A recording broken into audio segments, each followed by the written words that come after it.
चुनावी मौसम है, ऐसे में जनता की निगाहें नेता पर है और नेता की निगाहें वोटों पर है, यानी जनता पर है। जनता की अपेक्षाओं पर नेता कितना खरा उतरता है, ये उनका रिपोर्ट कार्ड बताता है। रिपोर्ट कार्ड यानी जो उन्होंने वादे किए, दावे किए और वो जमीन पर कितने सही हुए या नहीं हुए, ये होता है रिपोर्ट कार्ड, जिसमें हम जानते हैं कि नेताओं के एक्चुअल में वादे और दावों में और जमीनी हकीकत में कितना अंतर आता है। तो शुरुआत करते हैं हम। पहला जो विधानसभा सीट है नालासोपारा पालघर जिले की, 6 सीटों में एक बहुत महत्वपूर्ण सीट है नालासोपारा 132 विधानसभा, जहां से अब कई धुरंधर जो है वहां पे ताल ठोकने जा रहे हैं। ये ताल की जो धमक है और हनक है, उसके पीछे का क्या है, उनका बायोडाटा, उनका जो काम है वो कितना सही रहा पिछले 5 सालों में। पिछले 5 साल में नेताजी ने कितना काम किया और उन्होंने क्या वादा किया था, चलिए जानते हैं। बात करेंगे नालासोपारा 132 विधानसभा क्षेत्र। नालासोपारा से क्षितिज ठाकुर लगातार 3 बार से जनता उनको अपना मत देती आ रही है, अपना नेता चुनती आ रही है। नालासोपारा 132 बहुजन विकास अघाड़ी, क्षितिज ठाकुर जो बहुत ही कम उम्र के युवा विधायक बने और उन्होंने अपने क्षेत्र के लिए क्या कुछ कार्य किया है, यह हम सिर्फ 5 सालों की बात करें, 15 सालों की नहीं। पिछले 5 सालों में क्या वादे हुए, साल 2020 और 2025 आने वाला है, 2024 में इलेक्शन हो रहे हैं, बीच में कोरोना गया। साल 2020 और 2021 का जो समय था बहुत क्रूशियल था। 2 साल जनता को मिले हैं, चाहे वो आर्थिक हो, चाहे शारीरिक हो या मानसिक हो, इस तरीके के वृद्धि और विकास के लिए। लेकिन सबसे ज़्यादा जो विकास की बात है, जनता देश का विकास जो है बेसिक चीज़ें जो होती हैं, सड़क, पानी, बिजली। आर्थिक दृष्टिकोण से ये आर्थिक राजधानी है मुंबई, जहां पर इंपॉर्टेंटली ये 3 चीज़ें बेशक बहुत ही ज़्यादा इंपॉर्टेंट रोल प्ले करती हैं, जिनमें सड़कें। बात करें सड़कों की तो सबसे पहले जानते हैं कि नेताजी के वादे यानी विधायक जी के वादे क्या थे। वादों में इनके कुछ प्रमुख वादे, देखिए 30-40 जो है वादे थे, लेकिन उनमें कुछ चीज़ें हैं जो बहुत प्रमुख हैं, जो आपको रोज़मर्रा के दिन में काम आती। देखिए यहाँ पे स्वास्थ्य सेवाएं और अस्पताल। जी हाँ, 30 से 35 लाख की आबादी कही जाती है नालासोपारा की। 30 से 35 लाख की आबादी में कितने अस्पताल हैं, ये वसई विरार के बच्चे को भी पता है कि यहाँ पे प्राइवेट अस्पतालों की लाइन है, बहुत बड़ी लिस्ट है, और जिनमें महंगे दामों पर इलाज किया जाता है। बेशक ये तो प्राइवेट दुकानें हैं जहाँ पे कस्टमर जाएंगे तो उनको पैसे देने होंगे, लेकिन जनता के टैक्स से बना हुआ हॉस्पिटल, जहाँ पे जनता के लिए मुफ्त में इलाज हो पाए, इस तरीके की कि इन्हें यहाँ से मुंबई की तरफ ना भागना पड़े, ऐसी सुविधाओं वाला अस्पताल वसई विरार में है क्या। ये देखिए यहाँ पे मैनिफेस्टो में था, स्वास्थ्य सेवा और अस्पताल पे हम बात कर रहे हैं। तो अगर देखा जाए तो 35 लाख की आबादी वाले, जैसे मुंबई में केईएम है, सायन, ऐसे बहुत सारे हॉस्पिटल्स हैं जहां पे बेहतरीन स्वास्थ्य सेवाएं हैं, सुविधाएं हैं, और इसके साथ ही एक्यूरेसी है, उसके बाद ही क्वालिटी है, और इसके साथ ही हाइजीन है। बहुत सारी चीज़ें हैं जो हॉस्पिटल्स में होनी चाहिए। तो वसई विरार में फ़िलहाल इस जो हॉस्पिटल एस्पेक्ट पे बात करेंगे तो बेशक अभी भी जो हॉस्पिटल का भूमि पूजन का जो कार्यक्रम आपने देखा, 1-2 महीने पहले आपने देखा था कि हॉस्पिटल का कार्यक्रम 250 बेड का हॉस्पिटल और 255 करोड़ की लागत का हॉस्पिटल, उसका भूमि पूजन होना है, लेकिन पिछले 5 सालों में ये नहीं हो पाया। अब देखना होगा कि अगले 5 सालों में क्या होता है, जनता किसे चुनती है। आगे चलते हैं। स्वास्थ्य सेवाओं अस्पताल के बाद पानी की आपूर्ति। बेशक वसई विरार शहर 185 MLD जो भारत सरकार, देश की जो केंद्र सरकार की जो योजना थी, उस योजना के तहत 185 MLD पानी जो है वो यहाँ पे आया हुआ है, वसई विरार को मिला हुआ है एंड ऑफ 2-3 महीना पहले। और उसके बाद वसई विरार शहर में पानी की आपूर्ति की जो व्यवस्थाएं हैं वो सुचारू हो रही हैं धीरे धीरे। वसई विरार शहर को आप देखते हैं डेवलप जो हो रहा है, बहुत फास्ट डेवलप हो रहा है, लेकिन अनथराइज तरीके से डेवलप हो रहा है। तो इस शहर में 20-30% जो ऐसा भाग है, ऐसा एरिया है जहाँ पर पानी की आपूर्ति होने के पहले ही वहाँ नया शहर बस जाता है। हर हफ्ते, हर महीने एक नया एरिया डेवलप हो जाता है। तो एक बड़ा चैलेंज है वसई विरार शहर महानगर पालिका क्षेत्र में पानी की आपूर्ति, लेकिन फिर भी सेटिस्फैक्टरी कहा जाएगा, क्योंकि 185 MLD पानी आने के बाद लोगों के घरों में पानी जाना तो मिलना तो शुरू हो गया है, साथ ही और लोगों को कनेक्शन दिए जा रहे हैं। तो नेक्स्ट हम चलेंगे पानी की आपूर्ति के बाद फ्लाईओवर और ट्रैफिक प्रबंधन। फ्लाईओवर और ट्रैफिक मैनेजमेंट। खाली इमेजिन करिए, नालासोपारा ब्रिज के नीचे अगर आपको आकर वेस्ट में जाना हो तो कैसा लगेगा आपको। 2 मिनट का मौन रख के हम लोग आगे बात करते हैं। नालासोपारा ब्रिज के नीचे अगर आप आते हैं तो आपको वेस्ट में जाने के लिए कल्पना करनी पड़ती है कि हमें कितना टाइम एक्स्ट्रा लेकर आना पड़ेगा। तो इसके बारे में आप इसको शब्दों में बयान नहीं कर सकते इस पीड़ा को। तो ये जो ट्रैफिक मैनेजमेंट है, फ्लाईओवर है, तो इसमें एक छोटी सी घटना याद आती है। मुंबई से कुछ लोग आते हैं और वसई विरार में बाइक से ट्रैवल करते हैं, तो end of the day last में ये कहते हैं कि अच्छा हुआ आज मैं बच गया। यहाँ तो कहीं से भी कोई भी आदमी निकलता है गाड़ी लेकर और किधर से भी किधर जाता है, किस दिशा में जाता है उसको खुद को समझ नहीं आता। उसको खाली एक ही चीज़ की लड़ाई रहती है कि किसी तरीके से मैं पहुँच जाऊँ, मतलब निकल जाऊँ। और ये जो धमा चौकड़ी है पूरा दिन चलती है। तो तरीका है ये वास्तव में ट्रैफिक मैनेजमेंट और फ्लाईओवर। अभी एक हाल फिलहाल एक प्रस्ताव पास हुआ फ्लाईओवर का, जिसमें कहा गया कि यहाँ से 12 फ्लाईओवर्स बनेंगे वसई विरार शहर में, और उस फ्लाईओवर से आप सातीवली ब्रिज यानी वसई से सातीवली आप जा पाएंगे, आप स्टेशन परिसर से आगे बढ़ पाएंगे। और इसके बाद ये तमाम सारी बातें हैं वो आपको पहले ही खबरों में आपने देख लिया होगा।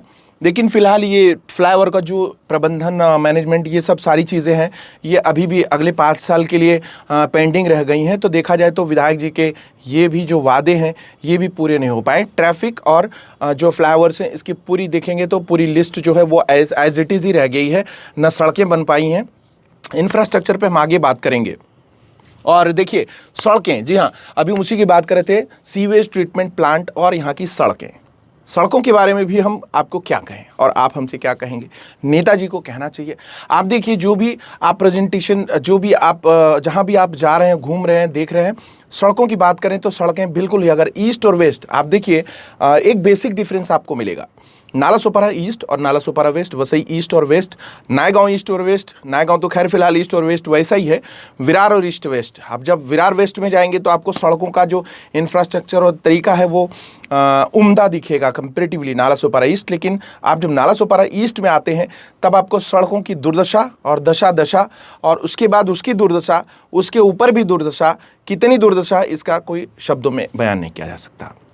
नालासोपारा अगर आप हाईवे जा रहे हैं, नालासोपारा वसई फाटा जा रहे हैं, तो आप ये समझिए कि सुबह ऐसा लगता है कि हम काम पे नहीं युद्ध पे जा रहे हैं।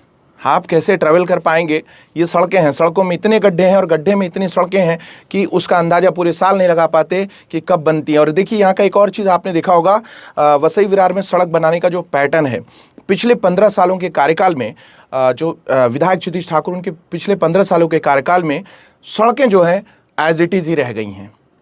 बेशक ये बहुत दुखद पहलू है, क्योंकि सारे बिजनेस की जो रीढ़ की हड्डी होती है वो सड़कें होती हैं। विरार वेस्ट में आप सड़कें देखिए और नालासोपारा ईस्ट में सड़कें देखिए, आपको एहसास हो जाएगा। विरार ईस्ट में सड़कें देखिए, आपको एहसास हो जाएगा कि वास्तव में सड़कों का डेवलपमेंट किस आधार पे किया जा रहा है। ईस्ट की सड़कें गड्ढे में, मतलब 2-2, 3-3 फीट गड्ढे हैं और पूरे साल उनको पैच वर्क किया जाता है। यहाँ के ठेकेदार इतना स्मार्ट हैं कि जो आप सड़कें पैचअप करने लेके थे तो डब्बे में वो मसाला लेके घूमते रहते हैं, जहाँ खड्डा दिखा ढक देते हैं, फिर 3-4 दिन के बाद फिर से खड्डा, फिर ढक देते हैं। ये प्रक्रिया पूरे साल चलती है। अगर वो चाहें तो एक बार उसको पूरा कायदे से बनाएं तो वास्तव में सड़क का दोबारा जो है निर्माण कराने की आवश्यकता ना पड़े, 1-2 साल। लेकिन यहाँ पर आप देखेंगे कोई भी सड़क पूरी तरह से, कभी 100 मीटर काला दिखती है, कभी 100 मीटर गड्ढा दिखती है, कभी 100 मीटर काला दिखती है, कभी 10 मीटर गड्ढा। ये जो प्रक्रिया है ये टेंडरधारियों का काम है और इसको सख्ती से निपटना चाहिए विधायक जी को, क्योंकि ये जो अगर सड़क के वादे हैं ये पूरी तरह फेल कहे जाएंगे। क्योंकि सीपी प्लांट है, सीवेज ट्रीटमेंट प्लांट जो है यहाँ का, वो सिर्फ एक ही प्लांट है। आप देखेंगे ये एक्चुअल में ये बहुत बड़ा मैटर है। जब आप घन कचरा की बात करते हैं, जब आप प्रदूषण रोकने की बात करते हैं, तो आपको सीवेज ट्रीटमेंट प्लांट की बहुत आवश्यकता होती है। आप देखिए बहुत सारा जो मटेरियल होता है, घरों का कचरा और रासायनिक फैक्ट्रीज का कचरा, जिसे ट्रीटमेंट के बाद ही पानी में मिलाया जाना चाहिए, मिट्टी में मिलाया जाना चाहिए, वो सारी चीज़ें जो हैं वो ट्रीट नहीं करके सीधे जल प्रदूषण किया जा रहा है, वो भी हायर लेवल पे। अगर आप बात करेंगे वसई इंडस्ट्रियल एरियाज़ की, तो आप देखिए वहाँ पे जो हजार्डियस केमिकल हैं, खतरनाक केमिकल हैं, ऐसे केमिकल्स सीधे पानी में बहाए जा रहे हैं, नालों में बहाए जा रहे हैं। उन नालों में रहने वाले जीव जंतु, गाय, भैंस, कुत्ते, बिल्ली जो भी हैं, ये सारे उसी पानी को कंज्यूम करते हैं और उनकी जान खतरे में आती है। खासकर अगर पानी के जीव समुद्र के अंदर के जो जीव देखेंगे उनके लिए प्रतिबंधित इस तरीके के मटेरियल्स हैं। तो सीवेज ट्रीटमेंट प्लांट जो 35 लाख की जनसंख्या है वसई विरार की, उनके लिए एक बड़ा सीवेज ट्रीटमेंट प्लांट चाहिए होता है। लेकिन फिलहाल अभी तक एक ही बन पाया है, दूसरे के लिए प्रयास जारी है। आप बात करें अब रो सेवा की, तो बेशक वसईकरों के लिए और नायगांव वाले लोगों के लिए वसई पश्चिम, विरार पश्चिम, नालासोपारा पश्चिम के पट्टे पे अधिकतर लोग ट्रैवल करते हैं, खासकर मीरा भाईंदर की तरफ। तो अगर आप एक जियोग्राफिकली देखेंगे तो वसई गांव से अगर आप निकले और वसई हाईवे जाएंगे तो आपको बेशक 15 से 20 किलोमीटर की ट्रैवलिंग करनी पड़ जाती है। तो वो समय वसई पश्चिम के लोगों का, क्योंकि उनके यहाँ समुद्री किनारा नज़दीक है, तो वहाँ से भाईंदर कनेक्ट होने के लिए बेशक उनको 10 से 15 मिनट जाएगा और उनके लिए फ़ायदेमंद सेवा है, क्योंकि 500 रुपये का डीजल पेट्रोल उनका बचता है, कार उनकी पार हो जाती है और उनका समय बचता है। लेकिन अगर आप कहेंगे कि धान्यूबाग, नालासोपारा ईस्ट, वसई ईस्ट, फादरवाड़ी से अगर लोग जाएंगे रोरो सेवा की सेवा लेने के लिए, तो वो उनके लिए किसी काम की नहीं, उनके लिए हाईवे ही सबसे ज़्यादा महत्वपूर्ण है। इसके साथ ही जो पैरेलल सड़क बनने वाली थी, जो अभी भी प्रस्तावित है, वो भी बहुत इंपॉर्टेंट थी। इसके अलावा मुंबई गुजरात हाईवे की तो कहानी शुरू करेंगे तो ख़त्म नहीं होगी। उसको आप देख रहे हैं कि आप जब वहाँ के लिए निकलते हैं तो बेशक वहाँ बड़ी समस्या है, लेकिन रोरो सेवा फिलहाल चालू है। जो लोग लाभ ले रहे हैं वो काफ़ी खुश और सुखी भी हैं। कुछ बेसिक चीज़ें हैं जिनमें बिजली है, पानी है, सड़क है, खेलकूद है, क्रीड़ा है, बच्चों के लिए तमाम सारे एजुकेशन से रिलेटेड उपक्रम हैं। इनके अलावा बसेस की बात करें, ट्रैवलिंग की बात करें, जब आप बसें, यहाँ की बसें देखते हैं, अभी जो इलेक्ट्रिसिटी की बसें आई हैं उनको 150 बसों का वादा, 10 सड़क पे 5 उतरी हैं और उसके पहले 1 करोड़ की उनकी बैटरी चोरी हो जाती है। तो इस तरीके की जो सेवाएं हैं वो वास्तव में लोगों में एक तरीके का भय निर्माण करती हैं कि करोड़ों की बैटरी खड़े खड़े चोरी हो जाती है, वसई विरार में क्या कुछ हो सकता है। तो अब देखना होगा जनता को कि उनका जो नेता हो कैसा हो, ये उनको चुनना है। लेकिन रिपोर्ट कार्ड के हिसाब से अभी भी जो हमने काम बताया है वो सारे काम ऐसे हैं जो अभी भी काफ़ी लेवल तक इम्प्रूवमेंट की ज़रूरत है, और जो अभी आगामी जो प्रोजेक्ट्स हैं उनका इम्प्लीमेंटेशन किस तरीके से होगा ये भी देखने वाली बात है। तो फिलहाल अगले रिपोर्ट कार्ड में हम बताएंगे अपने वसई के विधायक, उसके बाद विरार के विधायक, फिर पालघर के अन्य हिस्सों पे बात करेंगे। फिलहाल आपको बता दें कि अभी तक जो बहुजन विकास अघाड़ी का मैनिफेस्टो है उसके 5-6 पॉइंट्स हमने लिए हैं, बाकी पॉइंट्स आपको अगले एपिसोड में बताएंगे। तब तक के लिए धन्यवाद। आपकी अपनी राय वसई विरार शहर के मैनिफेस्टो से लेकर इंप्रूवमेंट तक आपको क्या एहसास होता है, इस शहर में रहते हुए आपको क्या महसूस होता है और इस खबर को देखते हुए आपको क्या महसूस हो रहा है। आपके जो वक्तव्य हैं, आपके जो कमेंट्स हैं, हमें कमेंट सेक्शन में करके जरूर बताएं।